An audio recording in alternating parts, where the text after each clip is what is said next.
ಏನೆಂಬುದು ಆಯಿತು, 3 ದಿವಸದ ಪಾಠ ಆಗೋಯ್ತು.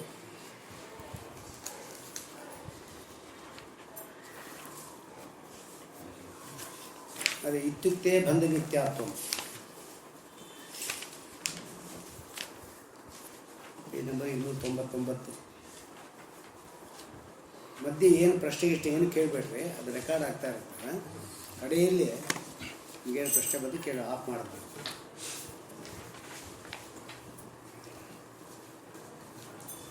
ಶ್ರೀ ಗುರುಭ್ಯೋ ನಮಃ, ಪರಮಗುರುಭ್ಯೋ ನಮಃ, ಶ್ರೀಮದಾನಂದತೀರ್ಥ ಭಗವತ್ಪಾದಾಚಾರ್ಯೇಭ್ಯೋ ನಮಃ. ಇತ್ಯುಕ್ತೆ ಬಂಧಮಿಥ್ಯಾತ್ವಂ ನೈವ ಮುಕ್ತಿ ಅಪೇಕ್ಷತೆ.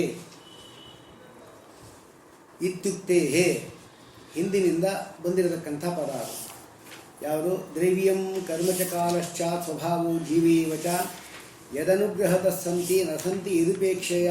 ಇತ್ಯುಕ್ತೆ ಅಂದರೆ ನರುತೆ ತ್ವತ್ಕ್ರಿಯತೆ ಕಿಂಚನಾರೇ ಮಹಾಮರ್ಕಂ ಮಾಘವಂ ಚಿತ್ತಮರ್ಚ. ನರುತೆ ತ್ವತ್ ತ್ವದ್ ಋತೆ ಅಂದರೆ ನಿನ್ನ ಅನುಗ್ರಹವಿಲ್ಲದೆ, ತ್ವದ್ ಋತೆ ಋತೆ ಎಂದು ಹೊರತಾಗಿ, ನರುತೆ ತ್ವತ್ ನರುತೆ ತ್ವತ್ ಕ್ರಿಯತೆ ಕಿಂಚನ. ಯಾವುದೇ ಒಂದು ವಸ್ತುವು ಆರೆ ಆರೆ ಆರೆ ಅಂದರೆ ಆರಾತ್ ದೂರ ಸಮೀಪಯೋ, ಅಂದರೆ ದೂರ ಅಂತೂ ಇಟ್ಕೋಬೋದು, ಸಮೀಪ ಅಂತ ಇಟ್ಕೋಬೋದು. ಸಮೀಪದಲ್ಲಾಗಲಿ ದೂರದಲ್ಲಾಗಲಿ ಯಾವುದೇ ಒಂದು ವ್ಯಾಪಾರವು ನಡೆಯೋದಿಲ್ಲ. ಆದ್ದರಿಂದ ನರುತೆ ತ್ವತ್ಕ್ರಿಯತೆ ಕಿಂಚನಾರೇ ಮಹಾಮರ್ಕಂ. ಮಹಾಮರ್ಕಂ ಅಂದರೆ ಮಹಾ ಸಾಮರ್ಥ್ಯಶಾಲಿಯಾದ. ಅರ್ಕ ಅಂದರೆ ಏನು? ಅರ್ಚ್ಯತೆ ಇತಿ ಅರ್ಕಃ, ಎಲ್ಲರಿಂದಲೂ ಪೂಜ್ಯನಾದವನು.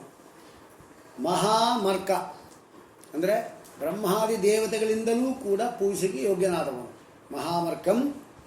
ಮಾಘವನ್, ಪರಮಾತ್ಮನಿಗೆ ಮಘವನ್ ಅಂತ ಕರೆದಿದ್ದಾರೆ. ಅದು ಮಖವನ್ ಅಂದರೆ ಯಜ್ಞವನ್ನು ಮಾಡಿದವನು ಅಂತ. ಪರಮಾತ್ಮ ಏನು ಯಜ್ಞ ಮಾಡೋದು? ಯಾರಿಗೋಸ್ಕರ ಯಜ್ಞ ಮಾಡೋದು? ಆದರೆ ಯಜ್ಞದ ಫಲಭೋಕ್ತ ಪರಮಾತ್ಮ. ಮಾಘವನ್. ಚಿತ್ರಂ ಚಿತ್ರಂ ಚಿತ್ ತರ. ಚಿತ್ರ ಬಿಡಿಸಿದರೆ ಚಿತ್ ತರ. ತರ ಅಂದರೆ ಶ್ರೀಮನ್ ಮಧ್ವಮತೆ ಹರಿಪರ ತರಹ ಅಂತ ಹೇಳ್ತೀವಲ್ಲ, ಹಾಗೆ ಅದು. ಅಂದರೆ ಕಂಪ್ಯಾರಿಟಿವ್ ಡಿಗ್ರಿ ಅದು ತರ. ಚಿತ್ ತರ ಅಂದರೆ ಏನು? ಎಲ್ಲ ಲಕ್ಷ್ಮೀ ದೇವಿಯವರಿಗೂ ಚಿತ್, ಅವಳನ್ನು ಮೀರಿರತಕ್ಕಂಥ ಚಿತ್ ಜ್ಞಾನ ಅಂತ ಹೇಳಿದ್ರೆ ಪರಮಾತ್ಮ. ಅದಕ್ಕೆ ಚಿತ್ ತರ. ಇನ್ನು ಮುಂದೆ ಇನ್ನೊಂದು ವಸ್ತು ಇಲ್ಲ. ಲಕ್ಷ್ಮಿ ಅಸ್ವತಂತ್ರ ಕೋಟಿಲೆಲ್ಲ ಸೇರತಕ್ಕಂಥ ಲಕ್ಷ್ಮಿಯಿಂದ ತೃಣಜೀವರವರೆಗೂ ಅದು ಚಿತ್ ಅಷ್ಟೇ. ಅದರಲ್ಲಿ ತಾರತಮ್ಯ ಇದ್ದೇ ಇರುತ್ತೆ. ಇವನು ಚಿತ್ ತರ. ಚಿತ್ರಂ ಅರ್ಚ ಅಂದರೆ ಪ್ರತಿಮೆಯಲ್ಲಿರ್ತಕ್ಕಂಥ ನೀನು ನನ್ನಲ್ಲಿ ಇದ್ಕೊಂಡು ನಿನ್ನ ಪೂಜೆ ನೀನೇ ಮಾಡ್ಕೋ. ಇದು ಪೂಜೆಯಲ್ಲಿ ಹೇಳ್ತೀವಲ್ಲ, ಇದು ಒಂದು ಮಂತ್ರ. ಇನ್ನು ದ್ರವ್ಯಂ ಕರ್ಮಚಕಾಲಶ್ಚ ಸ್ವಭಾವ ಜೀವೇವಚ. ದ್ರವ್ಯವಾಗಲಿ ಕರ್ಮವಾಗಲಿ ಅಥವಾ ಇನ್ಯಾವುದಾದ್ರೂ ವಸ್ತುಗಳಾಗಲಿ ಎಲ್ಲವೂ ಕೂಡ ಪರಮಾತ್ಮನ ಅನುಗ್ರಹ ಇದ್ದರೆ ಇರುತ್ತೆ, ಪರಮಾತ್ಮನ ಅನುಗ್ರಹ ಇಲ್ಲ ಅಂದರೆ ಇರೋದಿಲ್ಲ. ಆದ್ದರಿಂದ ನೀನೇ ಎಲ್ಲವೂ, ನಿನ್ನ ಪ್ರಸಾದವಿಲ್ಲದೆ ಮೋಕ್ಷ ಆಗೋದಿಲ್ಲ ಅಂತ ಇಷ್ಟಾಯಿತು ಹಿಂದೆ. ಅದನ್ನು ಇತ್ಯುಕ್ತೇಹೇ ಈ ರೀತಿ ಶಾಸ್ತ್ರದಲ್ಲಿ ಭಾಗವತಾದಿ ಪುರಾಣದಲ್ಲಿ ಹೇಳಿದ್ದರಿಂದ ಬಂಧ ಮಿಥ್ಯಾತ್ವ ಏನಿದೆ ಅದು ಮುಕ್ತಿ ಆಗಲಿಕ್ಕೆ ಬೇಕಾಗಿಲ್ಲ. ಮತ್ತು ಇನ್ಯಾವುದಾಗಬೇಕು? ಪರಮಾತ್ಮನ ಪ್ರಸಾದ ಆದರೆ ಸಾಕು. ಇತ್ಯುಕ್ತೇಹೇ ಪರಮಾತ್ಮನ ಅನುಗ್ರಹದಿಂದಲೇ ಎಲ್ಲ ನಡೆಯುತ್ತೆ ಅಂತ ಹೇಳಿದ ಮೇಲೆ ಪರಮಾತ್ಮನ ಅನುಗ್ರಹದಿಂದಲೇ ಮೋಕ್ಷ ಆಗುತ್ತೆ. ಹೊರತಾಗಿ ಬಂಧ ಎಂಬುದಕ್ಕಂತ ಸುಳ್ಳಾದರೆ ಏನು? ಅದೇನು ಬೇಕಾಗಿಲ್ಲ. ಹಾಗಾದರೆ ನಮಗೆ ಮುಕ್ತಿ ಆಗಬೇಕಾಗಿದ್ದರೆ ಏನು ಬೇಕು? ಪರಮಾತ್ಮನ ಪ್ರಸಾದ ಆಗಬೇಕಷ್ಟೆ. ಪ್ರಸಾದ ಆಗಬೇಕಾಗಿದ್ದರೆ ಪರಮಾತ್ಮನ ಜ್ಞಾನ ಸಂಪಾದನೆ ಮಾಡಬೇಕು. ಪರಮಾತ್ಮನ ಜ್ಞಾನ ಸಂಪಾದನೆ ಮಾಡಬೇಕಾಗಿದ್ದರೆ ಬ್ರಹ್ಮಸೂತ್ರಗಳ ವಿಚಾರ ಮಾಡಬೇಕು. ಹಾಗೆ ವೇದಾಂತ ವಾಕ್ಯಗಳ ವಿಚಾರ, ಆ ವೇದಾಂತ ವಾಕ್ಯಗಳ ವಿಚಾರದಿಂದ ಬ್ರಹ್ಮಜ್ಞಾನ, ಅದರಿಂದ ಪರಮಾತ್ಮನ ಪ್ರಸಾದ, ಅದರಿಂದ ಮೋಕ್ಷ. ಇಲ್ಲಿ ಬಂದ ಮಿಥ್ಯೆ ಆದರೆ ಯಾಕೆ ಹೇಳಬೇಕು? ಈ ಸಂಸಾರವು ಸುಳ್ಳಾದ್ದರಿಂದ ಅದು ಹೇಳಿ ಏನು ಪ್ರಯೋಜನ? ಬೇಕಾಗಿಲ್ಲ ಅಂತ ನಾವು ಹೇಳ್ತಾ ಇದ್ದೇವೆ. ನೈವ ಮುಕ್ತಿ ಅಪೇಕ್ಷತೆ. ಇಷ್ಟು ಶ್ರೀಮದಾಚಾರ್ಯ ಹೇಳಿದ ಅನುವ್ಯಾಖ್ಯಾನದಲ್ಲಿ ಶ್ಲೋಕ ತಾತ್ಪರ್ಯ. ಇದಕ್ಕೆ ಪೂರ್ವಾಪರ ವಿಚಾರ ಏನೆಂಬುದನ್ನು ಟೀಕಾರಾಯ ಬಿಡಿಸ್ತಾರೆ. ಏವಂ ತಾವಸ್ವಮತೇನ ಸೂತ್ರ ವ್ಯಾಖ್ಯಾಯ ತತ್ಪರಿಶುದ್ಧಯೇ. ತಮ್ಮ ಮತ ಪ್ರಕಾರವಾಗಿ ಅಥಾತೋ ಬ್ರಹ್ಮಜಿಜ್ಞಾಸ ಎಂಬ ಸೂತ್ರಕ್ಕೆ ಪ್ರಾಮಾಣಿಕವಾದ ಅರ್ಥವನ್ನು ಹೇಳಿ ಆದ ಮೇಲೆ ತತ್ಪರಿಶುದ್ಧಯೇ, ಅದು ಶುದ್ಧ ಇದು ನಾವು ಹೇಳಿದ್ದು. ಅಂದರೆ ಇನ್ನೊಬ್ಬರು ಹೇಳಿದ್ದಲ್ಲ ಸರಿಯಲ್ಲ, ನಾವು ಹೇಳಿದ್ದು ಸರಿ, ನಮ್ಮದು ಪ್ರಾಮಾಣಿಕ, ಅವ್ರದ್ದು ಪ್ರಾಮಾಣಿಕವಲ್ಲ ಎಂಬುದಾಗಿ ಹೇಳಿಕ್ಕೋಸ್ಕರವಾಗಿ ಪರೇಶಾಂ ಭಾಷ್ಯಂ ದೂಷೆ. ಶಂಕರಾಚಾರ್ಯರು ಏನು ತಮ್ಮ ಭಾಷ್ಯದಲ್ಲಿ ಈ ಬ್ರಹ್ಮಸೂತ್ರ ಭಾಷ್ಯ ಬರೆದಿದ್ದಾರೆ ಆ ಭಾಷ್ಯ ಸರಿ ಇಲ್ಲ ಅಂತ ಹೇಳ್ತಾರೆ. ಹಾಗೆ ಬಂಧ ಮಿಥ್ಯಾತ್ವ ಮಿಥ್ಯಾದನ. ಈಗ ಅವರ ಮತವನ್ನು ಅನುವಾದ ಮಾಡ್ತಾರೆ. ಮಾಯಾವಾದಿನಾಹಿ ಕರ್ತೃತ್ವ ಭೋಕ್ತೃತ್ವ ದೋಷ ಸಂಸರ್ಗ ಕ್ರಿಯಾಕಾರಕ ಫಲ ಲಕ್ಷಣ. ಇದು ಬಂಧ. ಸಂಸಾರ ಅಂದರೆ ಏನು? ಕರ್ತೃತ್ವ, ನಾನೇ ಕರ್ತೃ. ಭೋಕ್ತೃತ್ವ, ನಾನೇ ತಿಂದಿದ್ದು. ದೋಷ ಅಂದರೆ ಏನು? ದ್ವೇಷಾದಿಗಳು ದೋಷ. ದೋಷ ಸಂಸರ್ಗ, ಕ್ರಿಯಾ, ಆ ಕೆಲಸ ಮಾಡಿ ಈ ಕೆಲಸ ಮಾಡಿ ಇತ್ಯಾದಿಗಳು. ಕಾರಕ, ಕರ್ತೃಕಾರಕ, ಕರ್ಮಕಾರಕ, ಆಮೇಲೆ ಅಧಿಕರಣ, ಇದರ ಕಾರಕಗಳಿದೆ ಅದು. ಮತ್ತು ಫಲ, ಒಂದ ಸ್ವರ್ಗ, ಒಂದ ಮೋಕ್ಷ ಇತ್ಯಾದಿ ಫಲಗಳು. ಇದಿಷ್ಟು ಕೂಡ ಈ ಸಂಸಾರ ಬಂಧ. ಸಂಸಾರ ಬಂಧ ಇಷ್ಟು ಸೇರಿದೆ. ನಾನು ಕರ್ತೃ ಅಂತ ಹೇಳ್ತೀವಿ, ನಾನೇ ಭೋಕ್ತು ಅಂತ ಹೇಳ್ತೀವಿ. ದೋಷ ಸಂಸರ್ಗಾದಿ ನಮ್ಗೆ ಬರ್ತಾ ಇರುತ್ತೆ. ಅದರಿಂದ ಏನೋ ಕ್ರಿಯೆಗಳೆಲ್ಲ ಮಾಡ್ತಾ ಇರ್ತೇವೆ. ಆ ಕಾರಕದ ಫಲ ಇದಲ್ಲ, ಅದು ನಾವು ಅನುಭವಿಸ್ತಾ ಇದ್ದೀವಿ. ಇದಿಷ್ಟು ಸಂಸಾರ ಬಂಧ. ಈ ಬಂಧ ಎಂಬತಕ್ಕಂಥದ್ದು ಆತ್ಮನಲ್ಲಿ ಆರೋಪಿತ. ಆತ್ಮ ಅಂದರೆ ನಮ್ಮಲ್ಲಿ, ನಾವು ಬ್ರಹ್ಮ ಏನು ಬೇರೆ ಇಲ್ವಲ್ಲ ಅವರಲ್ಲಿ, ನಮ್ಮಲ್ಲಿ ಆರೋಪಿತ. ಆದ್ದರಿಂದ ಅದು ಮಿಥ್ಯಾ ಎಂಬುದಾಗಿ ಆ ಬ್ರಹ್ಮಸೂತ್ರ ಭಾಷ್ಯ ಅವರು ಬರೆದಿದ್ದಾರೆ ಶಂಕರಾಚಾರ್ಯರು, ಅಲ್ಲಿ ವರ್ಣನೆ ಮಾಡಿದ್ದಾರೆ. ಮೊಟ್ಟ ಮೊದಲು ಬರೋದೇ ಅದು ಯಾವುದು? ಈ ಸಾಂಸಾರಿಕ ಬಂಧ ಎಂಬತಕ್ಕಂಥದ್ದು ಆತ್ಮನಲ್ಲಿ ಆರೋಪಿತವಾದ್ದರಿಂದ ಸುಳ್ಳು ಅಂತ ಹೇಳಿಕ್ಕೆ ಹೋಗಿದ್ದು ಮೊದಲು. ಇನ್ನೇನು ಹೇಳಿಕ್ಕೆ ಹೋಗಲಿಲ್ಲ ಅವರು. ತದನುಪಪನ್ನಂ, ಇದು ತಪ್ಪು ಅವರು ಹೇಳಿದ್ದು. ಯಾಕೆ ಅಂದರೆ ಸೂತ್ರದಲ್ಲಿ ಎಲ್ಲಾದರೂ ಕೂಡ ಬಂಧವು ಮಿಥ್ಯಾ ಎಂಬುದಾಗಿ ಎಲ್ಲಾದರೂ ಸೂಚನೆ ಮಾಡಿದ್ದಾರೆ ವಿಧಿವ್ಯಾಸದೇವರು. ಅಥಾತೋ ಬ್ರಹ್ಮಜಿಜ್ಞಾಸ ಅಷ್ಟೇ ಹೇಳಿದ್ದಾರೆ. ಇಲ್ಲೆಲ್ಲ ಅದು ಬಂಧ ಮಿಥ್ಯಾ ಎಲ್ಲಿ ಹೇಳಿದ್ದಾರೆ? ಇಲ್ಲಿ ಎಲ್ಲಾದರೂ ಒಂದು ಶಬ್ದದಿಂದ ಸೂಚನೆ ಮಾಡಿರಬೇಕಲ್ಲ, ಅದೇನು ಮಾಡಿಲ್ಲ. ಬಂಧ ಮಿಥ್ಯಾತ್ವಸ್ಯ ಅಸೂತ್ರಿತತ್ವ. ವೇದಿವ್ಯಾಸದೇವರು ಬಂಧ ಮಿಥ್ಯಾತ್ವವನ್ನು ಸೂತ್ರದಲ್ಲಿ ಸೂಚನೆ ಮಾಡಿ ಹೇಳಿಲ್ಲ, ಶಬ್ದಗಳಿಂದಲೂ ಹೇಳಿಲ್ಲ, ಸೂಚನೆ ಮಾಡಿಯೂ ಹೇಳಿಲ್ಲ. ಅಸೂತ್ರಿತಾರ್ಥ ವರ್ಣನೆಯೇಚ, ಸೂತ್ರದಲ್ಲಿ ಹೇಳದೇ ಇದ್ದದ್ದನ್ನು ನೀವೇ ಊಹೆ ಮಾಡಿಕೊಂಡು ವರ್ಣನೆ ಮಾಡೋದಾದರೆ ಅದು ಭಾಷ್ಯ ಅಂತ ಯಾರು ಕರೀತಾರಲ್ಲ. ಖುಷಿ ಬಂದಂತೆ ಬಾಯಿ ಬಂದಂತೆ ಏನೇನೋ ಊಹೆಗಳು ಮಾಡ್ಕೊಂಡು ಹೇಳ್ಕೊಂಡು ಹೋಗ್ತಾ ಇದ್ರಿ ಅಂದರೆ ಅದು ಭಾಷ್ಯ ಆಗುತ್ತಾ? ಭಾಷ್ಯದ ಲಕ್ಷಣ ಏನು? ಸೂತ್ರಾರ್ಥೋ ವರ್ಣತೆ ಯತ್ರ, ಸೂತ್ರದ ಅರ್ಥವನ್ನು ವರ್ಣನೆ ಮಾಡಬೇಕು ಮೊದಲು. ಈಗ ಅಥಾತೋ ಬ್ರಹ್ಮಜಿಜ್ಞಾಸ ಅಂತ ಸೂತ್ರ ವರ್ಣನೆ ಮಾಡ್ತಾ ಇದ್ದೀವಿ ನಾವು ಮಧ್ವಾಚಾರ್ಯರು. ಅಥ ಅಂದರೆ ಅಧಿಕಾರಿ, ಅತಃ ಮೋಕ್ಷರೂಪ ಫಲ ಇದ್ದಿದ್ದರಿಂದ ಬ್ರಹ್ಮ ವಿಚಾರ ಮಾಡಬೇಕು ಅಂತ ಹೇಳ್ತಾ ಇದ್ದೀವಿ ನಾವು. ಇದು ಸೂತ್ರ ಅರ್ಥವನ್ನು ಹೇಳಿದ್ವಿ ಮೊದಲು. ಈ ಸೂತ್ರದ ಅರ್ಥ ಮಾಡಲಿಕ್ಕೆ ಪ್ರಮಾಣ ಕೊಡಬೇಕಲ್ಲ. ಸೂತ್ರಾನುಕಾರಿಭಿ ವಾಕ್ಯೈಹಿ ಅಂದರೆ ಏನು? ಸೂತ್ರದ ಅರ್ಥವನ್ನು ಹೇಳುವ ವೇದವಾಕ್ಯಗಳು ಹೇಳಬೇಕು ಪ್ರಮಾಣ. ನಾವು ಸೂತ್ರದ ಅರ್ಥ ವರ್ಣನೆ ಮಾಡಬೇಕಾಗಿದ್ದರೆ ಏನು ಹಿಂಗೆ ಅರ್ಥ ಮಾಡಿದ್ರಲ್ಲ, ಎಲ್ಲಿ ಪ್ರಮಾಣ ಅಂತ ಹೇಳಬೇಕು. ಆಗ ಪ್ರಮಾಣ ಎಲ್ಲ ಕೊಡಬೇಕು. ಯಾವುದಕ್ಕೆ? ಸೂತ್ರದ ಅರ್ಥವನ್ನು ವಿವರಣೆ ಮಾಡಲಿಕ್ಕೆ ಬೇಕಾದ ಸೂತ್ರಾನುಕಾರಿಯಾದ ವಾಕ್ಯಗಳು ಹೇಳಬೇಕು. ವೇದ ವಾಕ್ಯಗಳು, ಪುರಾಣ ವಾಕ್ಯಗಳೆಲ್ಲ ಪ್ರಮಾಣಗಳು ಹೇಳಬೇಕು. ನೋಡಿ, ಹಿಂಗೆ ಹೇಳಿದ್ದೇವೆ, ಹಿಂಗೆ ಹೇಳಿದ್ದಾರೆ. ಬ್ರಹ್ಮ ವಿಚಾರ ಮಾಡಬೇಕಂತ ಎಲ್ಲಿ ಹೇಳಿದ್ದಾರೆ ಅಂತ ಕೇಳ್ಬೋದಲ್ಲ. ಸೂತ್ರ ವ್ಯಾಖ್ಯಾನ ಬರುವಾಗ ಶೋತವ್ಯ, ಮಂತವ್ಯ, ನಿಧಿಧ್ಯಾಸಿತವ್ಯ ಅಂತ ಶ್ರುತಿ ಇದೆ. ಅದರ ಹಿಂದೆ ಹೇಳಿದಾರಲ್ಲ, ನಾರಾಯಣಂ ಮಹಾಜ್ಞೇಯಂ ವಿಶ್ವಾತ್ಮಾನಂ ಪರಾಯಣಂ, ಪರಮಾತ್ಮನ ವಿಚಾರ ಮಾಡಬೇಕು ಅಂತ ಹೇಳಿದ್ದಾರೆ. ಇದೆಲ್ಲ ಪ್ರಮಾಣಗಳಿಂದ ನಾವು ತಿಳ್ಕೋಬೇಕು. ಸ್ವಪದಾನಿಚ ವರ್ಣಂತೆ, ಆ ಭಾಷ್ಯದಲ್ಲಿ ಏನು ತಮ್ಮ ಪದಗಳು ಹೇಳಿದ್ದಾರೆ ಅದಕ್ಕೂ ವಿವರಣೆ ಕೊಡಬೇಕು. ಇನ್ಯಾರು ವಿವರಣೆ ಕೊಡ್ತಾರೆ? ಅವರು ಬರತಕ್ಕಂಥ ಭಾಷೆ ಏನೋ ಕಷ್ಟದ ಶಬ್ದ ಅವ್ರು ಹಾಕ್ಕೊಂಡ್ಬಿಟ್ರೆ ನಮ್ಗೆ ಅರ್ಥ ಆಗೋದೇ ಹಾಗೆ. ಅದಕ್ಕೆ ಸ್ವಪದಾನಿಚ ಅಂದರೆ ಏನು? ಭಾಷ್ಯದಲ್ಲಿ ಬರುವ ತಮ್ಮ ಪದಗಳಿಗೂ ಅವರೇ ವ್ಯಾಖ್ಯಾನ ಮಾಡಬೇಕು. ಇದು ಭಾಷ್ಯದ ಲಕ್ಷಣ ಅಲ್ವಾ? ಹಾಗೇ ಆಯಿತು. ಸೂತ್ರದ ಅರ್ಥವನ್ನು ವರ್ಣನೆ ಮಾಡಬೇಕು. ಸೂತ್ರಾರ್ಥವನ್ನು ವರ್ಣನೆ ಮಾಡುವಾಗ ಸೂತ್ರವನ್ನು ಅನುಕರಿಸತಕ್ಕಂಥ ವೇದ ವಾಕ್ಯಗಳಿಂದ ಅದನ್ನು ಸಮರ್ಥನೆ ಮಾಡಬೇಕು. ತನ್ನ ಮಾತುಗಳನ್ನು ಕೂಡ ವಿವರಣೆ ಕೊಡಬೇಕು. ಇಷ್ಟಿರಬೇಕು. ಇದೆಲ್ಲ ಬ್ರಹ್ಮಸೂತ್ರ ಭಾಷ್ಯದಲ್ಲಿ, ಮಧ್ವಾಚಾರ್ಯಕಂದ ಭಾಷ್ಯದಲ್ಲಿ ಸ್ಪಷ್ಟವಾಗಿ ಇದ್ದು ಕಾಣಿಸುತ್ತೆ. ಬೇರೆ ಭಾಷೆ ಯಾವುದು ಕಾಣಿಸೋದಿಲ್ಲ. ಆದ್ದರಿಂದ ಅದು ಭಾಷೆ ಅಲ್ಲ ಅಂತ ಹೇಳ್ತಾ ಇದ್ದಾರೆ. ಅತ್ರ ಈ ರೀತಿ ಹೇಳಿದ್ದಕ್ಕೆ ಅವನು ವಿವರಣೆ ಮಾಡ್ತಾನೆ. ಏನಂದರೆ ದ್ವಿವಿಧೋ ಹಿ ಸೂತ್ರಾರ್ಥ, ಎರಡು ವಿಧವಾದ ಸೂತ್ರಾರ್ಥಗಳು ನಾವು ಹೇಳ್ಬೋದು. ಒಂದು ಶ್ರೌತ, ಇನ್ನೊಂದು ಆರ್ಥ. ಶ್ರೌತ ಅಂದರೆ ಏನು? ಅಥಾತೋ ಬ್ರಹ್ಮ ಜಿಜ್ಞಾಸ ಎಂಬ ಸೂತ್ರದ ಪದಗಳಿಂದಲೇ ಬರುವ ಅರ್ಥ. ಅಥಾತೋ ಬ್ರಹ್ಮ ಜಿಜ್ಞಾಸ, ಈ ಸೂತ್ರ ಶ್ರೌತ ಅಂದರೆ ಏನು? ಅಥಾತೋ ಬ್ರಹ್ಮ ಜಿಜ್ಞಾಸ ಎಂಬಲ್ಲಿ ಏನು ಸೂತ್ರ ಹೇಳಿದ್ದಾರೆ, ಆ ಸೂತ್ರ ಪದಗಳನ್ನು ತಿಳ್ಕೊಂಡಾಗ ಒಂದು ಅರ್ಥ ಗೊತ್ತಾಗುತ್ತೆ. ಅವ್ರು ಹೇಳೋದೇನು? ನಿತ್ಯಾನಿತ್ಯ ವಸ್ತು ವಿವೇಕ, ಶಮದಮಾದಿಗಳು, ಮುಮುಕ್ಷ ಇತ್ಯಾದಿಗಳು ಇರತಕ್ಕಂಥ ವ್ಯಕ್ತಿಯು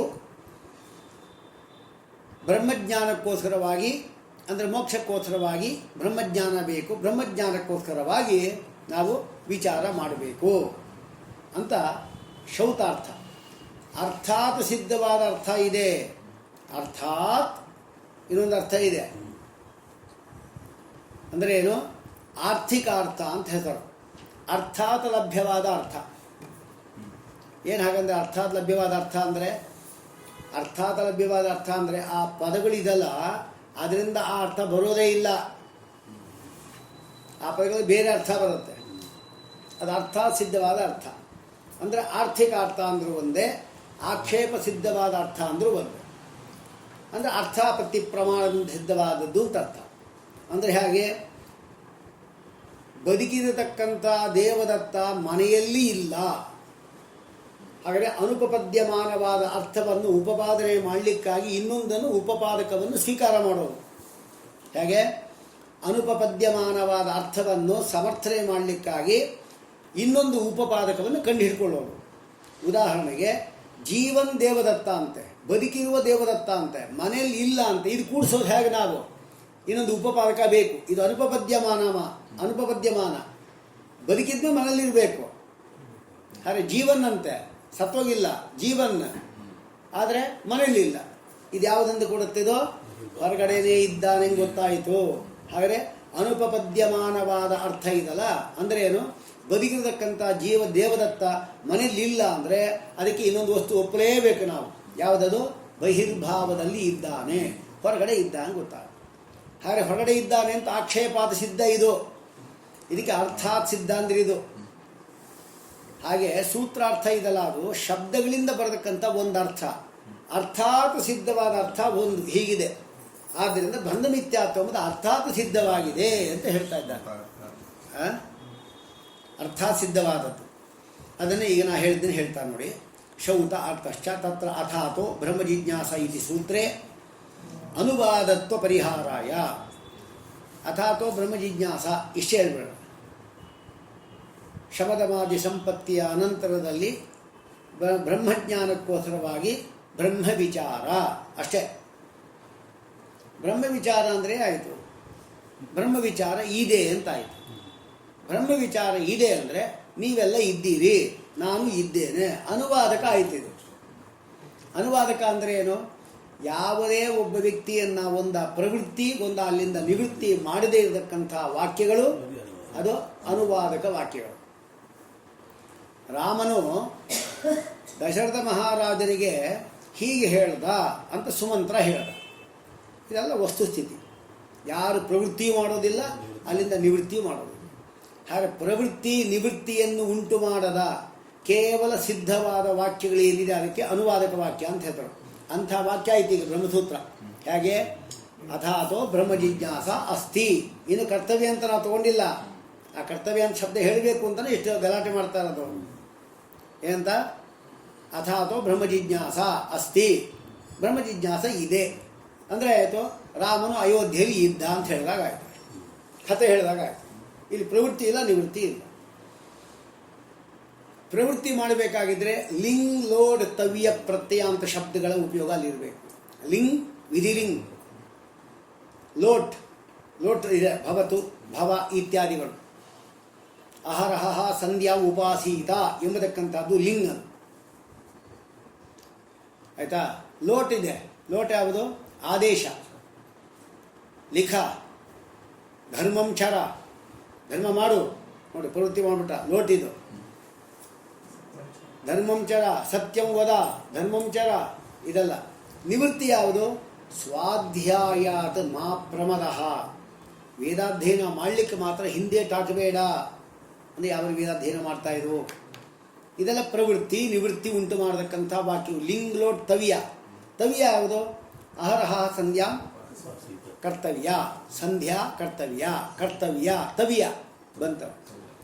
ಹಾಗೆ ಇಲ್ಲೂ ಕೂಡ ಅನುವಾದತ್ವ ಪರಿಹಾರ ಆಗಬೇಕು ಅಂತಿದ್ರೆ ಒಂದು ಕರ್ತವ್ಯ ಎಂಬ ಪದವನ್ನು ಅಧ್ಯಯನ ಮಾಡ್ಕೋಬೇಕು. ಇಲ್ಲ ಅನುವಾದತ್ವ ಬಂದ್ಬಿಡುತ್ತೆ. ಹಾಗೆ ಅಥಾತೋ ಬ್ರಹ್ಮ ಜಿಜ್ಞಾಸ.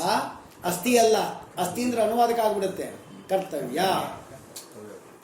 ಮಾಡಬೇಕು ಅಂತ ಅರ್ಥ ಅಲ್ವಾ.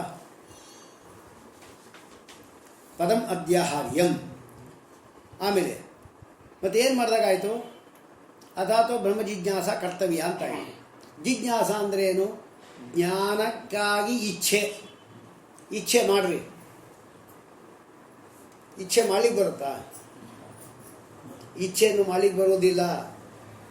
ವಸ್ತು ಎಂಬತಕ್ಕಂಥದ್ದು ಚೆನ್ನಾಗಿತ್ತು ಅಂದರೆ ಅದೇನೇ ನಮಗೆ ಬೇಕು ಅಂತ ಅನ್ಸುತ್ತೆ. ಅದ್ರ ಮೇಲೆ ನಮಗೆ ಇಚ್ಛೆ ಉಂಟಾಗುತ್ತೆ. ನಾವು ಇಚ್ಛೆ ಮಾಡ್ಲಿಕ್ಕೆ ಬರೋಲ್ಲ. ಇನ್ನಾಗಿರಬೇಕು, ವಸ್ತು ಸುಂದರವಾಗಿತ್ತು ಅಂತ ಹೇಳಿದ್ರೆ ಆ ಇಚ್ಛೆ ನಮಗೇ ಮೂಡುತ್ತೆ. ಅದಷ್ಟೇ ಮೂಡುತ್ತೆ. ನಾವು ಮಾಡಬೇಕಾದ ಪ್ರಮೇಯ ಏನಿಲ್ಲ. ಮತ್ತು ಜಿಜ್ಞಾಸ ಅಂದರೆ ಜ್ಞಾತುಂ ಇಚ್ಛಾ ಕರ್ತವ್ಯ ಅಂದರೆ ಇಚ್ಛೆಯನ್ನು ಮಾಡಬೇಕು ಅಂತ ಆಯಿತು. ಇಚ್ಛೆ ಮಾಡಲಿಕ್ಕೆ ಬರಲ್ವಲ್ಲ, ಅದು ವಿಧೇಯವೇ ಅಲ್ಲ. ಅದು ಅದಕ್ಕೇನು ಮಾಡಬೇಕು? ಜಿಜ್ಞಾಸ ಅದಕ್ಕೆ ಜ್ಞಾತುಂ ಇಚ್ಛಾ ಅಂತ ತಗೋಬೇಡಿ. ಅದು ಅದರಲ್ಲಿ ಸೇರಿರ್ತಕ್ಕಂಥ ಜಿಜ್ಞಾಸ ಅಂದರೆ ವಿಚಾರ ಅಂತ ಲಕ್ಷಣ ಮಾಡ್ರಿ. ಹಾಗಾದರೆ ಅಥಾತೋ ಬ್ರಹ್ಮ ಜಿಜ್ಞಾಸ ಬ್ರಹ್ಮ ವಿಚಾರ ಕರ್ತವ್ಯ ಅಂತ ಶೌತಾರ್ಥ. ಅಂದರೆ ಆ ಶಬ್ದಗಳಿಂದ ಬಂದಿರತಕ್ಕಂಥ ಅರ್ಥ ಗೊತ್ತಾಯಿತು ನಮಗೆ. ಇನ್ನು ಅರ್ಥಾತ್ ಅರ್ಥ ಸಿದ್ಧ ಆಗೋದು ಹೇಗೆ? ಜಿಜ್ಞಾಸಾಪದಂಚ ಅನುಷ್ಠಾನ ಯೋಗ್ಯಸ್ಯ ಅಂತರ್ನೀತಸ್ತಿ ವಿಚಾರಸ್ತಿ ಉಪಲಕ್ಷಣಂ ಇತಿ ಸ್ಥಿತಿ. ಒಟ್ಟು ಏನು ಅರ್ಥ ಆಯಿತು? ಶೌತಾರ್ಥ ಸಾಧನ ಚತುಷ್ಟಯ ಸಂಪನ್ನಸ್ಯ. ಸಾಧನ ಚತುಷ್ಟಯಗಳಿಂದ ಕೂಡಿರುವ ಯಾವುದು? ಶಮದಮಾದಿಗಳು, ನಿತ್ಯಾನಿತ್ಯ ವಿವೇಕ, ಆಮೇಲೆ ಮುಮುಕ್ಷುತ್ವ, ಮುಮುಕ್ಷ, ಇನ್ನೊಂದು ಅದೇ ವಿಷಯ ವೈರಾಗ್ಯಾದಿಗಳು, ಶಮದಮಾದಿ ಸಂಪತ್ತಿ, ಇದೆಲ್ಲ ಒಟ್ಟು 4. ಹಾಗಾದರೆ ಸಾಧನ ಚತುಷ್ಟಯ ಸಂಪನ್ನಸ್ಯ ಇದು ಅತಶಬ್ದಕ್ಕರ್ಥ. ಆಮೇಲೆ ಬ್ರಹ್ಮಜ್ಞಾನಾಯ, ಬ್ರಹ್ಮ ಜಿಜ್ಞಾಸ ಅಲ್ಲವೇ ಬ್ರಹ್ಮಜ್ಞಾನಕ್ಕೋಸ್ಕರವಾಗಿ ವಿಚಾರವನ್ನು ಮಾಡಬೇಕು ಅಂತ ಇಷ್ಟು ಅರ್ಥ ಬಂತು. ಇದು ಶೌತ ಅರ್ಥ. ಇಷ್ಟು ಅಥಾತೋ ಬ್ರಹ್ಮ ಜಿಜ್ಞಾಸ ಎಂಬ ಪದಗಳಿಂದ ಲಭ್ಯವಾದ ಅರ್ಥ.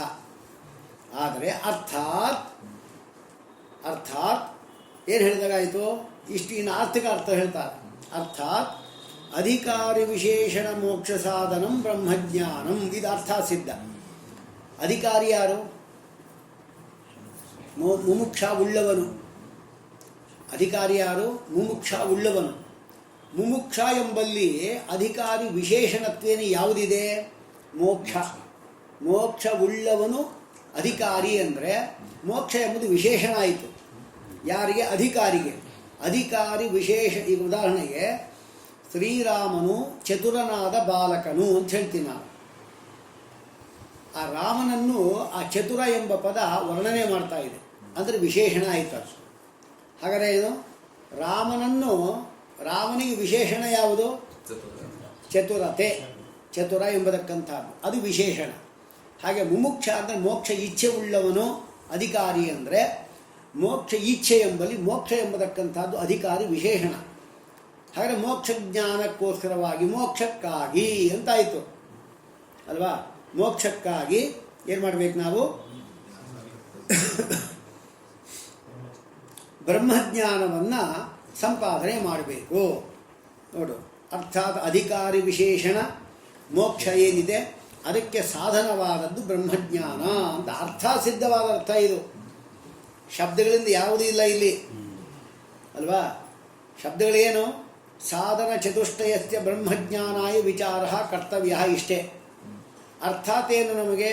ಅಧಿಕಾರಿ ವಿಶೇಷಣವಾಗಿರ್ತಕ್ಕಂಥ ಮೋಕ್ಷ ಏನಿದೆ ಆ ಮೋಕ್ಷಕ್ಕೋಸ್ಕರವಾಗಿ ಬ್ರಹ್ಮಜ್ಞಾನ ಸಂಪಾದನೆ ಮಾಡಬೇಕು. ಹಾಗಾದರೆ ಬ್ರಹ್ಮಜ್ಞಾನದಿಂದ ಮೋಕ್ಷ ಹೊಂದಬಹುದು. ಇದು ನಮ್ಗೆ ಬಂದಿದ್ದೀಗ. ಅರ್ಥಾತ್ ಅರ್ಥ ಅಲ್ಲಿ ವೇದಾಂತ ವಿಚಾರ ಮಾಡಬೇಕು ಅಂತ ಹೇಳಿದ್ರಲ್ಲ, ವಿಚಾರ ಮಾಡಬೇಕು ಅಂತಿದ್ರೆ ಯಾವುದು ವಿಚಾರ ಮಾಡಬೇಕು? ಸಾಧನೆ ಚತುಷ್ಟಯ ಸಂಪನ್ನನಾದವನು ಬ್ರಹ್ಮಜ್ಞಾನಕ್ಕೋಸ್ಕರವಾಗಿ ವಿಚಾರ ಮಾಡಬೇಕು ಅಂದರೆ ಯಾವುದ್ರ ವಿಚಾರ ಮಾಡಬೇಕು? ಯಾವುದೋ ರಾಜಕೀಯ ವಿಚಾರ ಮಾಡೋದೇನೋ? ಬ್ರಹ್ಮಜ್ಞಾನ ಬರಬೇಕು ರಾಜಕೀಯ ವಿಚಾರ ಮಾಡ್ತಾರಾ? ಬ್ರಹ್ಮಜ್ಞಾನ ಬರಬೇಕೆ ವೇದಾಂತ ವಾಕ್ಯಗಳ ವಿಚಾರ ಮಾಡಬೇಕು, ಅದೇ ಸನ್ನಿಹಿತವಾದದ್ದು. ಹಾಗೆ ಸನ್ನಿಧಾನಾತ್ ಯಾವ ತಗೋಬೇಕು ನಾವು? ವೇದಾಂತ ವಾಕ್ಯಗಳ ವಿಚಾರ ಮಾಡಬೇಕು. ಹಾಗಾದರೆ ಶಮದಮಾದಿ ಸಂಪತ್ತಿ ಉಳ್ಳಂತಹ ವ್ಯಕ್ತಿಯು ಬ್ರಹ್ಮಜ್ಞಾನ ಮೋಕ್ಷಕ್ಕೋಸ್ಕರವಾಗಿ ಬ್ರಹ್ಮಜ್ಞಾನ ಏನಿದೆ ಅದನ್ನು ಸಂಪಾದನೆ ಮಾಡಬೇಕು ಅಲ್ವಾ? ಮೋಕ್ಷಕ್ಕಾಗಿ ಬ್ರಹ್ಮಜ್ಞಾನ ಸಂಪಾದನೆ ಮಾಡಬೇಕು, ಅದಕ್ಕಾಗಿ ವೇದಾಂತ ವಾಕ್ಯ ವಿಚಾರ ಮಾಡಬೇಕು ಅಂತ ಬಂತೀಗ ಅಲ್ವಾ? ಸನ್ನಿಧಾನಾಖ್ಯ ವೇದಾಂತ ವಾಕ್ಯ ವಿಚಾರ ಇತಿ ಶುತ್ಯರ್ಥಾಭ್ಯಾಂ, ಶೌತಾರ್ಥ ಮತ್ತು ಆರ್ಥಿಕಾರ್ಥಗಳಿಂದ ಇಷ್ಟರ್ಥ ಬಂತಂತೆ. ಸಾಧನ ಚತುಷ್ಟಯ ಸಂಪನ್ನಸ್ಯ ಮೋಕ್ಷ ಸಾಧನ ಬ್ರಹ್ಮಜ್ಞಾನಾಯ ವೇದಾಂತ ವಾಕ್ಯ ವಿಚಾರ ಕರ್ತವ್ಯ ಇತಿ ಸೂತ್ರವಾಕ್ಯಸ್ಯ ತಾತ್ಪರ್ಯೇಣ ಪ್ರತಿಪಾದ್ಯೋ ಅರ್ಥ ಅವಗತಃ. ತಾತ್ಪರ್ಯ ಅರ್ಥ ಇದು. ಏವಂಚ ಶಾಸ್ತ್ರೇ ಪ್ರೇಕ್ಷಾವತ್ ಪ್ರವೃತ್ತಿಯಂಗತೆಯ, ಶಾಸ್ತ್ರದಲ್ಲಿ ಬ್ರಹ್ಮಜ್ಞಾನ ಶಾಸ್ತ್ರದಲ್ಲಿ ಪ್ರವೃತ್ತಿ ಮಾಡಬೇಕಾಗಿದ್ದರೆ ಅಂಗತೆಯ ಅರ್ಥತಃ ಸೂತ್ರಿತಸ್ಯ ಪ್ರಯೋಜನಾದೇಹ ಉಪಪಾದಕಂ ಬಂಧಮಿತ್ಯಾರ್ಥಂ. ಹಾಗಾದರೆ ಮೋಕ್ಷ ಎಂಬತಕ್ಕಂಥದ್ದೇನಿದೆ ಅದು ಪ್ರಯೋಜನ. ಪ್ರಯೋಜನ ಮೋಕ್ಷಕ್ಕೋಸ್ಕರ ಬ್ರಹ್ಮ ವಿಚಾರ ಬ್ರಹ್ಮಜ್ಞಾನಕ್ಕಾಗಿ ವಿಚಾರ ಮಾಡಬೇಕು ಅಂತ ಹೇಳಿದ ಮೇಲೆ ಆ ಪ್ರಯೋಜನವನ್ನು ಉಪಪಾದನೆ ಮಾಡೋದೇ ಬಂಧ ಮಿಥ್ಯಾರ್ಥವ. ಅದಕ್ಕಾಗಿ ಶಂಕರಾಚಾರ್ಯರು ತಮ್ಮ ಭಾಷ್ಯದಲ್ಲಿ ಬಂಧ ಮಿಥ್ಯಾರ್ಥವನ್ನು ಹೇಳಿದ್ದಾರೆ, ಆರ್ಥಿಕಾರ್ಥವನ್ನು ಸಮರ್ಥನೆ ಮಾಡಲಿಕ್ಕೆ ಹೇಳಿದ್ದಾರೆ ಅಂತ. ಆದ್ದರಿಂದ ತದಪಿ ಸೂತ್ರಾರ್ಥಯೇವ, ಅದು ಸೂತ್ರಾರ್ಥವೇ ಅಂತ ಅವ್ರ ವಿಚಾರ. ಆಮೇಲೆ ಅದು ಹೇಗ್ರಿ ಬಂಧ ಮಿಥ್ಯಾತ್ವ ಯಾಕೆ ಬೇಕಾದರೆ ಬ್ರಹ್ಮಜ್ಞಾನದಿಂದ ಮೋಕ್ಷ ಬರುತ್ತೆ ಅಂದರೆ ಬ್ರಹ್ಮಜ್ಞಾನಕ್ಕೋಸ್ಕರ ವಿಚಾರ ಮಾಡಬೇಕು, ಅಷ್ಟು ಸಿದ್ಧಾಯಿತು. ಹಾಗೆ ವೇದಾಂತ ವಾಕ್ಯ ವಿಚಾರ ಮಾಡಿದರೆ ಬ್ರಹ್ಮಜ್ಞಾನ, ಬ್ರಹ್ಮಜ್ಞಾನದಿಂದ ಮೋಕ್ಷ. ಇಲ್ಲಿ ಬಂಧ ಎಂಬುದು ಸುಳ್ಳಾಗಿ ಯಾಕಾಗಬೇಕು? ಅದಕ್ಕೆ ಹೇಳ್ತೀವಿ ಕೇಳಿ ಅಂತಾರೆ ಅವ್ರ ವಾಕ್ಯಗಳು. ಇದಲ್ಲ ಬ್ರಹ್ಮಜ್ಞಾನಂ ಹಿ ಸೂತ್ರಿತಂ, ಬ್ರಹ್ಮಜ್ಞಾನ ಸೂತ್ರದಲ್ಲಿ ಹೇಳಿದ್ದಾರೆ. ಬ್ರಹ್ಮ ಜಿಜ್ಞಾಸ, ಬ್ರಹ್ಮ ವಿಚಾರ ಮಾಡಿ ಅಂತ ಹೇಳಿದ್ದಾರೆ. ಅದು ಬ್ರಹ್ಮಜ್ಞಾನವನ್ನು ಸಂಪಾದನೆ ಮಾಡ್ತೀವಿ ಅಂದರೆ ಅನರ್ಥ ಹೇತುವ, ಅನರ್ಥಗಳಿಗೆ ಯಾವುದು ಹೇತು? ಅನರ್ಥ ಈ ಸಂಸಾರ, ಕರ್ತೃತ್ವ ಭೋಕ್ತೃತ್ವ ಅದೆಲ್ಲ ಹೇಳಿದಾರಲ್ಲ, ಅದೇ ದೊಡ್ಡ ಅನರ್ಥ ನಮಗೆ. ನಾನೇ ಕರ್ತೃ, ನಾನೇ ಭೋಕ್ತೃ, ನಾನೇ ಕರ್ಮ ಮಾಡೋನು ಇತ್ಯಾದಿ, ಇದೆಲ್ಲ ಇದೇ ದೊಡ್ಡ ಒಂದು ಅನರ್ಥ. ಆ ಅನರ್ಥಕ್ಕೆ ಹೇತುವಾದದ್ದು ಯಾವುದಿದೆ ಅದನ್ನು ನಿಬರ್ಹಣ ಮಾಡತಕ್ಕಂಥದ್ದು. ಅನರ್ಥಕ್ಕೆ ಹೇತು ಯಾವುದು? ಅಜ್ಞಾನ. ಆ ಅಜ್ಞಾನವನ್ನು ನಾಶ ಮಾಡೋದು ಯಾವುದು? ಬ್ರಹ್ಮಜ್ಞಾನವು. ಬ್ರಹ್ಮಜ್ಞಾನವು ಸೂತ್ರದಲ್ಲಿ ಅನರ್ಥ ಹೇತುವನ್ನು ಹೋಗಲಾಡಿಸುತ್ತೆ ಅಂತ ಹೇಳಿದ್ದಾರೆ. ಬ್ರಹ್ಮಜ್ಞಾನವು ಅನರ್ಥಕ್ಕೆ, ಅನರ್ಥ ಅಂದರೆ ಈ ಸಂಸಾರ, ಈ ಸಂಸಾರ ಬರಲಿಕ್ಕೆ ಹೇತು ಯಾವುದು? ಅವಿದ್ಯ. ಅದನ್ನು ನಾಶ ಮಾಡುತ್ತೆ ಬ್ರಹ್ಮಜ್ಞಾನವು ಅಂತ ಸೂತ್ರದಲ್ಲಿ ಹೇಳಿದ್ದಾರೆ. ಅನರ್ಥ ಅಂದರೆ ಯಾವುದು? ಪ್ರಮಾತೃತ ಪ್ರಮುಖಂ, ನಾನೇ ಪ್ರಮಾತೃ, ನಾನೇ ತಿಳಿಯೋನು, ನಂದೇ ಅಲ್ಲ. ಈ ಕರ್ತೃತ್ವ ಭೋಕ್ತೃತ್ವಾದಿ ಪ್ರಪಂಚ ಇದಲ್ಲ, ಅದೆಲ್ಲ ಅಜ್ಞಾನದಿಂದ ಬಂದಿದ್ದು. ಕರ್ತೃತ್ವ ಭೋಕ್ತೃತ್ವಂಚ, ಈ ಕರ್ತೃತ್ವ ಭೋಕ್ತೃತ್ವ ನಮಗೆ ಏನು ಬಂದಿದೆ ಅದು ನಿಜ ಆಗಿಬಿಟ್ರೆ, ಸ್ವಾಭಾವಿಕ ಆಗಿಬಿಡ್ತು ಅಂದರೆ ಬ್ರಹ್ಮಜ್ಞಾನ ಅಲ್ಲ, ಬ್ರಹ್ಮ ಬಂದರೂ ಹೋಗಲ್ಲ. ಯಾಕೆಂದ್ರೆ ಯಾವುದು ಸ್ವಾಭಾವಿಕ ಅದು ಹೋಗಲ್ಲ, ಯಾವುದು ಅಸ್ವಾಭಾವಿಕ ಅದು ಹೋಗುತ್ತೆ. ಈಗ ಸರ್ಪ ಇದಲ್ಲ, ಅದಕ್ಕೆ ಒಂದು ಚರ್ಮ ಇರುತ್ತೆ. 6 ತಿಂಗಳು ಆದ ಕೂಡಲೇ ಆ ಚರ್ಮ ಎಂಬುದು ಬಿಳಿ ಶುರು ಆಗುತ್ತದೆ. ಅದು ಸ್ವಾಭಾವಿಕವೇ ಆಗಿತ್ತು ಅಂದರೆ ಏನು ಮಾಡಿದ್ರೂ ಬಿಡಲ್ಲ. ಅದು ಅಸ್ವಾಭಾವಿಕ, ಅದಕ್ಕೆ ಆ ಚರ್ಮ ಹೋಗುತ್ತೆ. ಹಾಗೆ ಇಲ್ಲಿ ಕೂಡ ಕರ್ತೃತ್ವ ಭೋಕ್ತೃತ್ವ ಏನು ನಾನು ಕರ್ತೃ ನಾವು ಭೋಕ್ತು ಅಂತ ಇದ್ದೀವಿ, ಇದು ಅಜ್ಞಾನದಿಂದ ಬಂದಿದ್ದು. ಇದು ವಸ್ತುತಃ ನಿಜ ಅಂತ ಆಗಿಬಿಟ್ರೆ, ನಿಜ ಅಂದರೆ ಏನು? ವಸ್ತುಕೃತ ಅಂದರೆ ಸ್ವಾಭಾವಿಕ, ಇದು ನಮ್ಗೆ ಯಾವತ್ತೂ ಇರೋದೇ ಅಂತ ಆಗಿಬಿಟ್ರೆ ಬ್ರಹ್ಮಜ್ಞಾನ ಬಂದರೂ ಕೂಡ ಹೋಗಲ್ಲ. ತದ್ಯದಿ ವಸ್ತುಕೃತಂ ಸ್ಯಾತ್ ನ ಜ್ಞಾನೇನ ನಿವರ್ಹಣೀಯಂ. ಸೂತ್ರದಲ್ಲಿ ಹೇಳಿದ್ದಾರೆ, ಬ್ರಹ್ಮಜ್ಞಾನ ಬಂದಾಗ ಸಂಸಾರ ಬಂಧ ಹೋಗುತ್ತೆ ಅಂತ, ಅವಿದ್ಯೆ ಹೋಗುತ್ತೆ ಅಂತ ಹೇಳಿದ್ದಾರೆ. ಅವಿದ್ಯೆ ಅಂದರೆ ಯಾವುದದು? ಅನರ್ಥಗಳು ಯಾವುದದು? ಕರ್ತೃತ್ವ ಭೋಕ್ತೃತ್ವಾದಿಗಳೇ. ಅದು ವಸ್ತುಕೃತ ಅಂದರೆ ಏನು? ನಮಗೆ ಸ್ವಾಭಾವಿಕವಾಗಿ ಇದ್ದೋಗಿದೆ ಅಂತ ಹೇಳಿದ್ರೆ ಸ್ವಾಭಾವಿಕ ಯಾವತ್ತೂ ಹೋಗಲಿಕ್ಕೆ ಸಾಧ್ಯ ಇಲ್ಲೇ ಇಲ್ಲ, ಅದನ್ನು ಹೋಗೋದೇ ಇಲ್ಲ ಅಂತಾಯಿತು. ಅದಕ್ಕಾಗಿ ಅದು ಆ ಕರ್ತೃತ್ವ ಭೋಕ್ತೃತ್ವ ವಸ್ತುತ ನಮ್ಮಲ್ಲಿ ಇಲ್ಲ, ಅದು ನಾವಿದೆ ಅಂದ್ಕೊಂಡ್ಬಿಟ್ಟಿದ್ದೇವೆ, ಅಂದೇನು ಆರೋಪ ಮಾಡ್ಕೊಂಡಿದ್ದೇವೆ. ಆರೋಪ ಮಾಡಿದ್ರೆ ಸುಳ್ಳು, ಅದು ಅದಕ್ಕೆ ಬಂದ ಸುಳ್ಳು ಅಂತ ನಾವು ಹೇಳ್ತಾ ಇದ್ದು ಶಂಕರಾಚಾರ್ಯರು ಅಂತ ಹೇಳ್ತಾರೆ.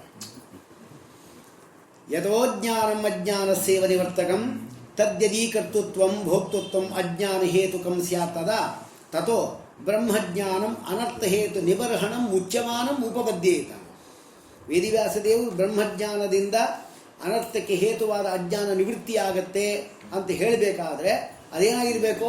ಸ್ವಾಭಾವಿಕ ಆಗಿದ್ದರೆ ಹೋಗಲಿಕ್ಕೆ ಸಾಧ್ಯ ಇಲ್ಲ, ಹೋಗುತ್ತೆ ಅಂತ ಹೇಳ್ತಾ ಇದ್ದಾರೆ ಇಲ್ಲಿ. ಅದು ಹೋಗಬೇಕಾಗಿದ್ದು ಅದು ಮಿಥ್ಯಾನೇ ಆಗಿರಬೇಕು. ಹಾಗೆ ನಮ್ಮಲ್ಲಿ ಕರ್ತೃತ್ವ ಭೋಕ್ತೃತ್ವ ಈ ಬಂಧ ಇದಲ್ಲ, ಅದು ಅವಿದ್ಯಾ ನಿಮಿತ್ತಕ, ಅಸ್ವಾಭಾವಿಕ. ಜ್ಞಾನ ಬಂದ್ಕೊಳ್ಳೆ ಹೋಗುತ್ತೆ ಅಂತಾಯಿತು. ಅದಕ್ಕಾಗಿ ಶಂಕರಾಚಾರ್ಯರು ತಮ್ಮ ಭಾಷ್ಯದಲ್ಲಿ ಮೊದಲು ಬಂಧ ಮಿಥ್ಯಾತ್ವ ಹೇಳಿದ್ದು. ಗೊತ್ತಾಯ್ತಲ್ಲ ನಿಮಗೀಗ ಅಂತ ಹೇಳ್ತಾರೆ. ಬಂಧ ಮಿಥ್ಯಾತ್ವ ಆಗಬೇಕು ಅಂತ ಕೇಳಿದ್ರಲ್ಲ, ಅದಕ್ಕೆ ಬೇಕು ನೋಡಿ. ಅವರ ವಾಕ್ಯದಲ್ಲಿ, ಶಂಕರಾಚಾರ್ಯ ವಾಕ್ಯದಲ್ಲಾಗಲಿ, ಭಾಮತೀಕಾರ ಇದ್ದಲ್ಲ ಅವನಲ್ಲಾಗಲಿ, ಅಂದರೆ ವಾಚಸ್ಪತಿ ಮಿಶ್ರ ವಿವರಣಕಾರ ಇರಲಿ, ಆ ವಾಕ್ಯಗಳು ನಮ್ಗೆ ಅರ್ಥ ಆಗುವುದಿಲ್ಲ. ಅದು ಟೀಕಾರ ಎಷ್ಟು ಸುಲಭವಾಗಿ ಅದನ್ನು ಬರೆದಿದ್ದಾರೆ. ಈ ವಾಕ್ಯಗಳು ನಾವು ಅಲ್ಲಿ ನೋಡಿದ್ರೆ ವಾಕ್ಯ ನಮಗೇನು ಅರ್ಥ, ಭಾರಿ ಕಠಿಣ ವಾಕ್ಯಗಳು. ಶಂಕರಾಚಾರ್ಯ ಭಾರಿ ಗಂಭೀರ ವಾಕ್ಯ, ಅದು ನಮ್ಗೆ ಅರ್ಥ ಆಗುವುದಿಲ್ಲ. ಆಗ 3 ಗ್ರಂಥವೂ ಕೂಡ ನನಗೆ ಸಂಸ್ಕೃತ ಮೇಲೆ ಇತ್ತು. ನನಗೆ ಏನು ಅಡಬಡ ಅರ್ಥ ಆಗೋದಿಲ್ಲ, ಏನು ಒಂದೊಂದು ಶಬ್ದವೂ ಅಷ್ಟು ಕಠಿಣವಾದ ಶಬ್ದ. ಆದರೆ ಇದನ್ನು ಓದ್ಬಿಟ್ಟು ಅದು ಓದಿದರೆ ಒಳ್ಳೆ ರಸಾಯನ, ಅಷ್ಟು ಸುಲಭ ಮಾಡಿಕೊಟ್ಟಿದ್ದಾರೆ. ಅಂದರೆ ಆ ಅದ್ವೈತ ಶಾಸ್ತ್ರಗಳೆಲ್ಲ ಯಾವ ರೀತಿ ಟೀಕಾಚಾರ್ಯ ಕರ್ತಲ ಆಮಲಕ ಆಗಿದೆ ಅಂತ ತಿಳ್ಕೊಬೇಕು ನಾವು. ಅವ್ರಿಗೆ ಕರ್ತಲ ಆಮಲಕ ಆಗಿದೆ ಅಂದರೆ ಅವ್ರು ಹೇಳಿಕೊಟ್ಟವ್ರು ಯಾರು? ಅಕ್ಷೋಭ್ಯ ತೀರ್ಥರು. ಅವ್ರು ಹೇಗಿರಬೇಕು? ಅವ್ರಿಗೆ ಯಾರು ಹೇಳಿಕೊಟ್ಟಿದ್ದು ಅಂದರೆ ಮಧ್ವಾಚಾರ್ಯರು. ಅವರಿಗೆಲ್ಲ ಶಾಸ್ತ್ರಗಳು ಪೂರ್ಣವಾಗಿ ಬಂದಿದೆ ಅಂತ ಅರ್ಥ ಆಯಿತು. ಹಾಗಾಗಿ ಯಥೋ ಜ್ಞಾನಂ ಅಜ್ಞಾನಸ್ಯ ನಿವರ್ತಕಂ ತದ್ಯದಿ ಕರ್ತೃತ್ವಂ ಭೋಕ್ತೃತ್ವಂ ಅಜ್ಞಾನ ಹೇತುಕಂ ಸ್ಯಾತ್ ತಥೋ ಬ್ರಹ್ಮಜ್ಞಾನಂ ಅನರ್ಥ ಹೇತು ನಿಬರ್ಹಣಂ ಉಚ್ಯಮಾನ ಉಪವಿದ್ಯತೇನ ಸೂತ್ರಕಾರೇಣೈವ. ಸೂತ್ರಕಾರರೇ ಬ್ರಹ್ಮಜ್ಞಾನದಿಂದ ಅನರ್ಥ ಹೇತು ನಿವೃತ್ತಿ ಹೊಂದತ್ತೆ ಎಂಬುದಾಗಿ ಸೂತ್ರ ಮಾಡಿದ ಮೇಲೆ ಅವಿದ್ಯಾ ಹೇತುಕ ಅಂದರೆ ಏನು? ಅವಿದ್ಯೆಯೇ ಹೇತುವಾಗಿ ಉಳ್ಳಂತಹ ಕರ್ತೃತ್ವ ಭೋಕ್ತೃತ್ವಾದಿ ಏನು ಇದೆ ಅದೆಲ್ಲವೂ ಕೂಡ ಮಿಥ್ಯಾ ಅಂತ ಪ್ರದರ್ಶಿತವಾಯಿತು. ಇದು ಒಂದಾಯಿತು. ಇದು ಪ್ರಯೋಜನವನ್ನು ಹೇಳಿದ್ರಿಂದ, ಸೂತ್ರಕಾರರು ಪ್ರಯೋಜನ ಹೇಳಿದ್ರಿಂದ ಆ ಪ್ರಯೋಜನದಿಂದ ನಮಗೆ ಬಂದ ಮಿಥ್ಯಾ ಅಂತ ಹೇಳಲೇಬೇಕು. ಪ್ರಯೋಜನ ಯಾವುದು? ಪ್ರಯೋಜನ ಹೇಳಿದ್ರಲ್ಲ, ಈಗ ಬ್ರಹ್ಮಜ್ಞಾನ ಎಂಬತಕ್ಕಂಥದ್ದೇನಿದೆ ಅದು ನಮಗೆ ಜ್ಞಾನ ಬರುತ್ತೆ. ವಿಚಾರ ವೇದಾಂತ ವಿಚಾರ ಮಾಡಿದ್ರೆ ಬ್ರಹ್ಮಜ್ಞಾನ ಬರುತ್ತೆ. ಬ್ರಹ್ಮಜ್ಞಾನಕ್ಕೆ ಏನು ಲಾಭ ಅಂತ ಹೇಳಿದ್ರೆ ಕರ್ತೃತ್ವ ಭೋಕ್ತೃತ್ವಾದಿ ಅನರ್ಥಗಳಿದಲ್ಲ, ಅದಕ್ಕೆ ಮೂಲ ಕಾರಣ ಅಜ್ಞಾನ. ಬ್ರಹ್ಮಜ್ಞಾನದಿಂದ ಅಜ್ಞಾನ ಹೋಗುತ್ತೆ. ಹಾಗಾದ್ರೆ ಅಜ್ಞಾನ ಹೋಗುತ್ತೆ ಅಂದರೆ ಜ್ಞಾನದಿಂದ ಅಜ್ಞಾನ ಹೋಗುತ್ತೆ ಎಂಬುದಾಗಿ ಸೂತ್ರಕಾರ ಹೇಳಿಬಿಟ್ಟಿದ್ದಾರೆ. ಹಾಗೆ ಜ್ಞಾನದಿಂದ ಅಜ್ಞಾನ ಹೋಗಬೇಕಾಗಿದ್ದರೆ ಆ ಅಜ್ಞಾನ ಇದಲ್ಲ, ಅದು ವಸ್ತುಕೃತ ಆಗಿತ್ತು ಅಂತ ಹೇಳಿದ್ರೆ ಜ್ಞಾನ ಬಂದರೂ ಹೋಗಲ್ಲ. ಅದು ಹೋಗುತ್ತೆ ಅಂತ ಹೇಳಿದ ಮೇಲೆ ಅದು ಮಿಥ್ಯಾನೇ ಆಗಿರಬೇಕು.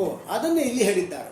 ಹಾಗೆ ಪ್ರಯೋಜನ ಇದಲ್ಲ, ಅದನ್ನು ಇಟ್ಕೊಂಡು ಬ್ರಹ್ಮ ಮಿಥ್ಯಾತ್ವವನ್ನು ಸಮರ್ಥನೆ ಮಾಡಿ ಶಂಕರಾಚಾರ್ಯರು ಅಂತ ಹೇಳಿದ್ರು. ಇನ್ನು ವಿಷಯ ಏನು ಹೇಳಿದ್ದಾರೆ? ವಿಚಾರ ವಿಷಯತಯಾಚ ಬ್ರಹ್ಮಸೂತ್ರಿತಂ. ವಿಚಾರಕ್ಕೆ ವಿಷಯ ಯಾರು? ಬ್ರಹ್ಮ. ಅಥಾತೋ ಬ್ರಹ್ಮ ಜಿಜ್ಞಾಸ. ಜಿಜ್ಞಾಸಕ್ಕೆ ವಿಷಯ ಯಾರು? ಬ್ರಹ್ಮ. ಆದರೆ ಆತ್ಮಾಚ ಬ್ರಹ್ಮ. ನಾವೇ ಬ್ರಹ್ಮ ಅಂದರೆ ನಾವೇ ತಾನೇ ಬ್ರಹ್ಮ ಅಂದರೆ. ಆ ಬ್ರಹ್ಮ ಏನಿದ್ದಾನವನು ತಸ್ಯ ಚ ಅಹಂ ಕರ್ತ ಅಹಂ ಭೋಕ್ತ ಇತಿ ಪ್ರತೀಯಮಾನಂ ಮುರೂಪಮೇದಿ ಪಾರಮಾರ್ಥಿಕಂ ಸ್ಯಾತ್. ನಾನೇ ಕರ್ತೋ ನಾನೇ ಭೋಕ್ತು ಇತ್ಯಾದಿಗಳು ಏನು ಪ್ರತೀಯಮಾನವಾಗ್ತಾ ಇದೆ ನಮಗೆ, ಅದು ನಿಜ ಆಗೋಯಿತು ಅಂತಾದರೆ, ಪಾರಮಾರ್ಥಿಕ ಆದರೆ ಹಾಗೇನಾಯಿತು? ನಮ್ಮಲ್ಲಿ ಕರ್ತೃತ್ವ ಭೋಕ್ತೃತ್ವಾದಿಗಳೆಲ್ಲ ನಮ್ಮಲ್ಲಿ ಇದೆ. ಕರ್ತೃತ್ವ ಭೋಕ್ತೃತ್ವಾದಿಗಳು ನಮ್ಮಲ್ಲಿದೆ, ಅದೆಲ್ಲ ಪಾರಮಾರ್ಥಿಕ ಅಂತ ಹೇಳಿದ್ರೆ ನಾವು ಪರಮಾತ್ಮ ಇಬ್ಬರು ಒಂದೇ, ಪರಬ್ರಹ್ಮ ನಾವು ಒಂದೇ. ನಮ್ಮಲ್ಲಿರತಕ್ಕಂಥ ಕರ್ತೃತ್ವ ಭೋಕ್ತೃತ್ವಾದಿಗಳೆಲ್ಲ ಪಾರಮಾರ್ಥಿಕ ಆಗಿಬಿಡ್ತು ಅಂದರೆ ನಮಗೆಲ್ಲ ವಿಷಯ ಗೊತ್ತಾಗಿದೆ ಅಂತಾಯಿತು. ಎಲ್ಲ ಪಾರಮಾರ್ಥಿಕ. ನಾವೇ ಕರ್ತರು, ನಾವೇ ಭೋಕ್ತರು, ನಾವೇ ಬ್ರಹ್ಮ ಆಗೋಯ್ತಲ್ಲ.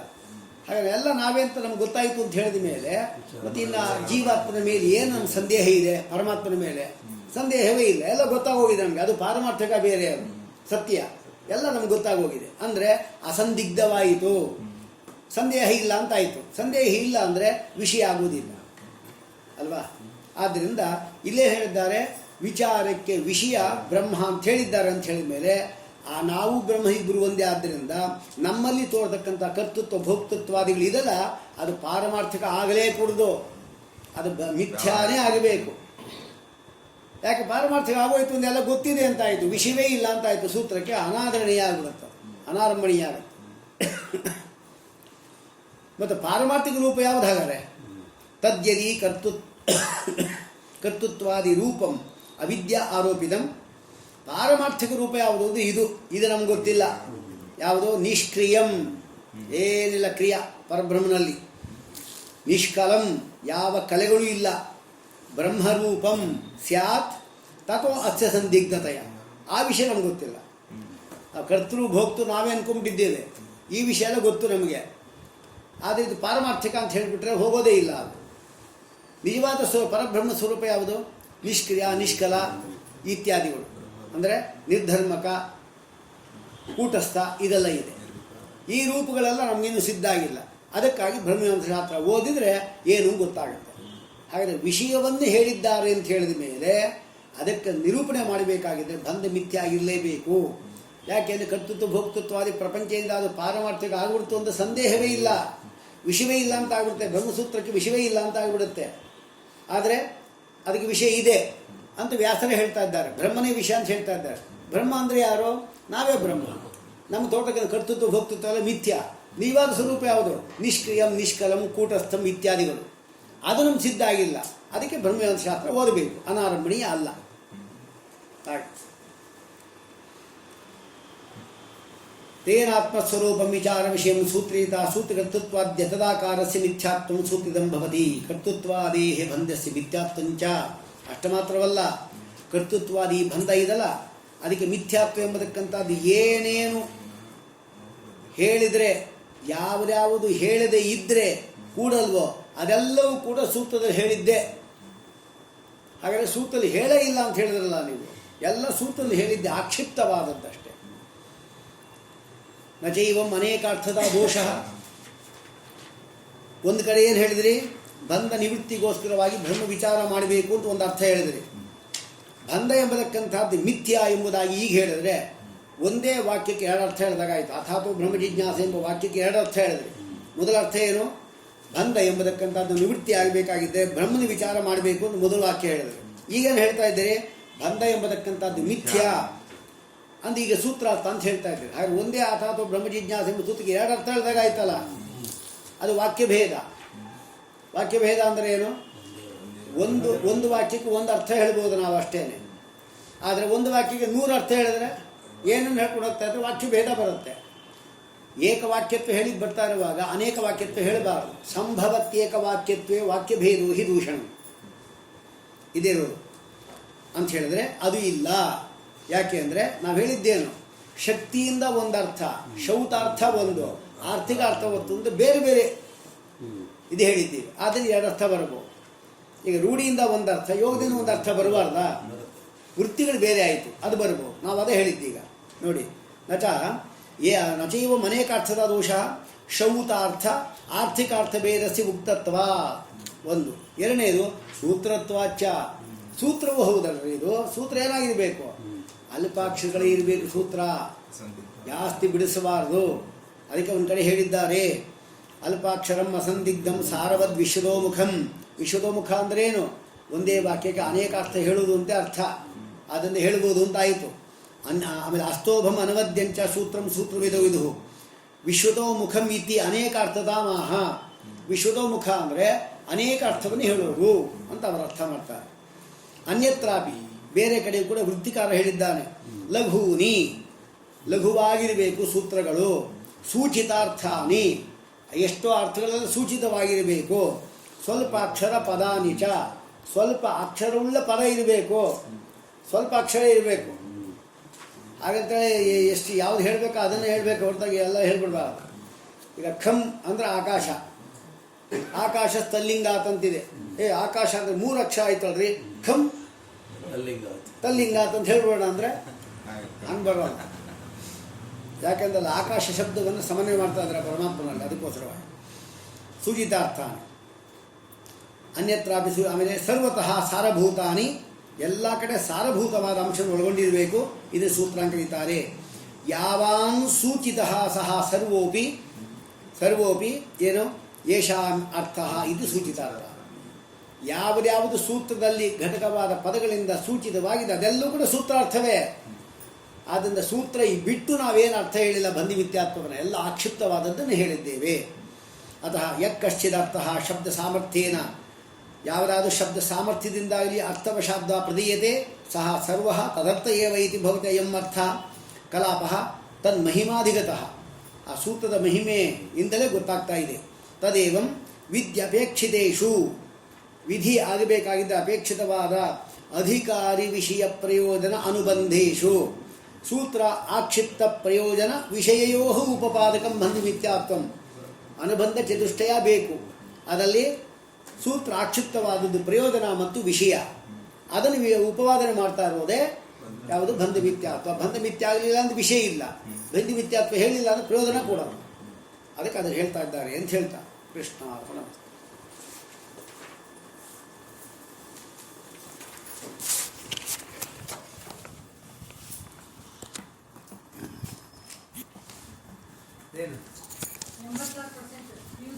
ಹೌದಾ? ಅದಕ್ಕೆ ಬಂದು ಅವಳೆಲ್ಲ ಅಂಗಡಿಗೆ ಹೋದ್ರು.